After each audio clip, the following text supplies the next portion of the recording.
quedó pendiente un video que yo quiero que vean. Es un videito muy pequeño de 1 minuto que yo quiero que lo puedan ver, por favor. Y es con esto que quiero empezar esta segunda parte de lo que ayer empecé a hablar con respecto al ejército. Ayer quedó en claro varias cosas de las Fuerzas Armadas con respecto a cómo hay más honestidad. Son, desde luego, que hay un costo hasta del 60% o más del 60% menos de un costo que si se le entrega a los contratistas del pasado, ¿no? Del viejo y antiguo régimen, de la eficacia, por supuesto, de la honestidad y del manejo de los recursos de una manera muy honesta, de tal forma que resisten auditoría tras auditoría, pero también, como decía, en la calidad de lo que se hace.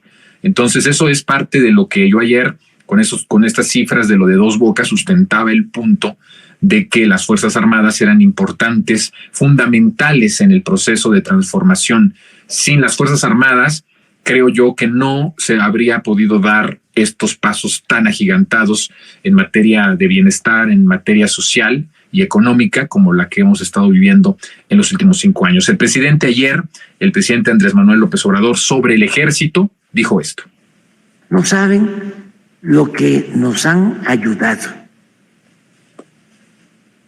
para lograr lo que hemos alcanzado. Marinos y soldados. No hubiese yo podido salir adelante. Les estoy mostrando lo de los hospitales, lo que cobraban por un hospital. El día 14 de septiembre, la semana próxima, 14 de noviembre, la semana próxima, vamos a inaugurar 2.700 sucursales del Banco del Bienestar, construidas por los ingenieros militares. Es la red bancaria más grande de México. Bancos que llegan a todos los pueblos.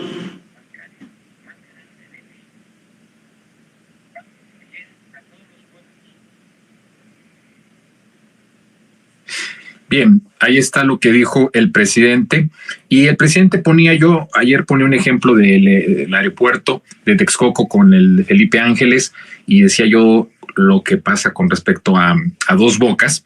Y el presidente ayer mismo dio el caso de los hospitales, ¿no? Por cierto que, hablando de los hospitales, a quien se estaba refiriendo de esos hospitales que estaban a sobreprecio, pero por una cantidad ofensiva, grotesca, y que reciben muchísimo dinero de miles de millones de pesos mensualmente, pues la verdad es que estaba hablando de quien es dueño de Imagen Televisión, de la tercera cadena de televisión que existe en el país, donde trabaja Ciro Gómez Leiva, ¿no? Está hablando de este canal, para que ustedes vean todos esos intereses. Bueno, no es el tema es de lo que estamos hablando, es con respecto a esto del ejército.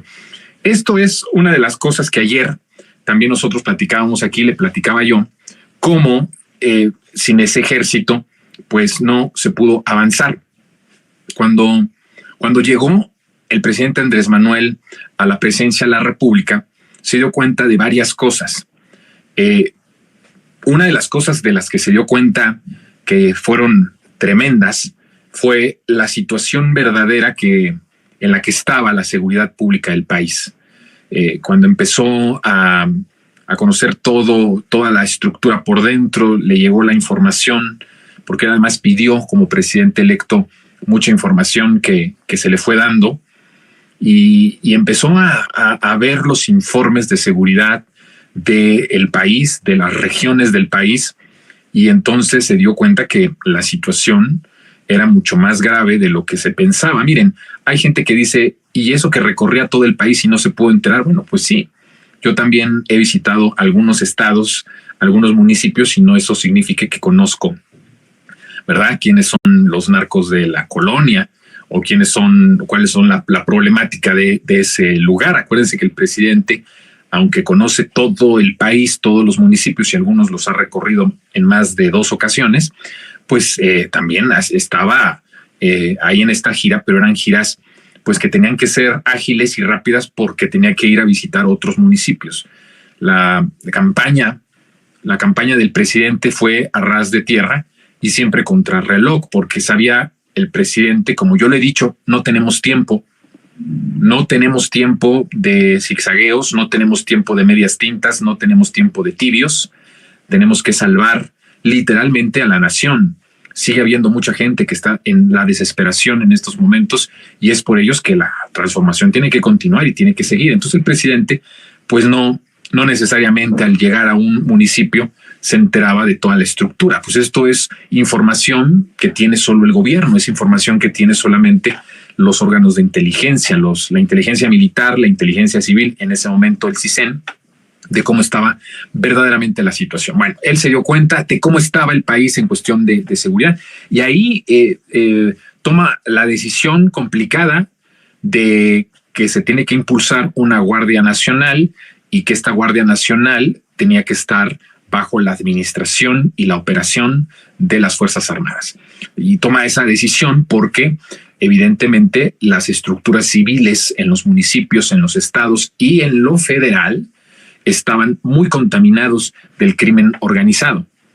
No es lo mismo de repente que te den una orden a ti, un general del ejército o un mando civil de la Policía Federal para decirte, pues mira, retira a tus hombres porque van a pasar los del Chapo o van a pasar los de tal cártel de la droga, a que ya estas personas, estos generales, estas estructuras civiles, sobre todo en esos tiempos, pues hayan recibido una cantidad de dinero para dejar operar al crimen organizado. O sea, hay una gran diferencia. Entonces el presidente se dio cuenta que las estructuras civiles en los 3 órdenes de gobierno estaban bastante ya echados a perder, que la única manera que había de poder resolver era que los mandos, que la dirección, que la operación y la administración y la capacitación de esta Guardia Nacional no estuviera en manos de los civiles,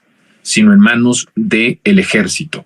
Por un mayor control, por supuesto, del presidente en la tarea de la seguridad, en inmiscuirse de manera completa, asumir la responsabilidad de la seguridad todas las mañanas del informe matutino, antes de la mañanera, por cierto. Bueno, cuando el presidente está hablando en la mañanera, ella tiene bastante tiempo atrás en la madrugada hablando y atendiendo los asuntos de la seguridad. Entonces el control también de la seguridad era mucho más factible porque estaba en una emergencia el tener un control más directo a través de estructuras del ejército que de estructuras civiles. Eso es uno de los porqués el presidente decide que la Guardia Nacional, y ayer también en la conferencia volvió a insistir, fue contundente de decir, no, si me preguntan a mí, no lo dejaría ni en Gobernación ni en la Secretaría de Seguridad Pública. Que sea en la Sedena, en las Fuerzas Armadas. Entonces, en ese sentido, el presidente opta por el ejército porque las estructuras civiles están muy contaminadas. Y eso, miren, hay pruebas de esta situación. No se necesita ahí sí tener los informes que, por supuesto, más profundamente tiene el presidente y se enteró el presidente al principio de su sexenio y conforme fue avanzando, porque llegó al poder, pero no significaba que conociera todo, la radiografía, ¿no?, institucional del país, de cómo estaba cada cosa. Se fue enterando. Tenía una idea el presidente como líder opositor, como líder social, pero no de la profundidad. Miren, una de las cosas que el presidente le agradece a Peña Nieto y que muchos le critican al presidente de hablar, de decir Calderón y de repente decir licenciado Peña Nieto, tiene que ver con que el gobierno de Peña Nieto le facilitó al presidente Andrés Manuel como presidente electo mucha información para que empezara a tomar decisiones de la situación del país.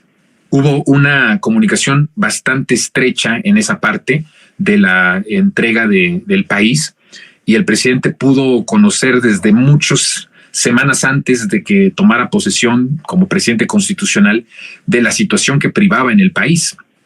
Y eso regularmente pues se agradece en momentos en donde llegas a transformar un país, que tengas la información desde antes para saber a ciencia cierta que te vas a enfrentar. Es una de las cosas que el presidente Andrés le agradece a Peña Nieto. y que Peña Nieto, bueno, por una u otra razón, pues estuvo con la voluntad de poder darle y brindarle los informes de seguridad que se tenían que dar, esos informes que son secretos, que solo saben los de mero arriba, y el poder proporcionárselos al presidente. Bueno, eso por el lado de la parte de la seguridad.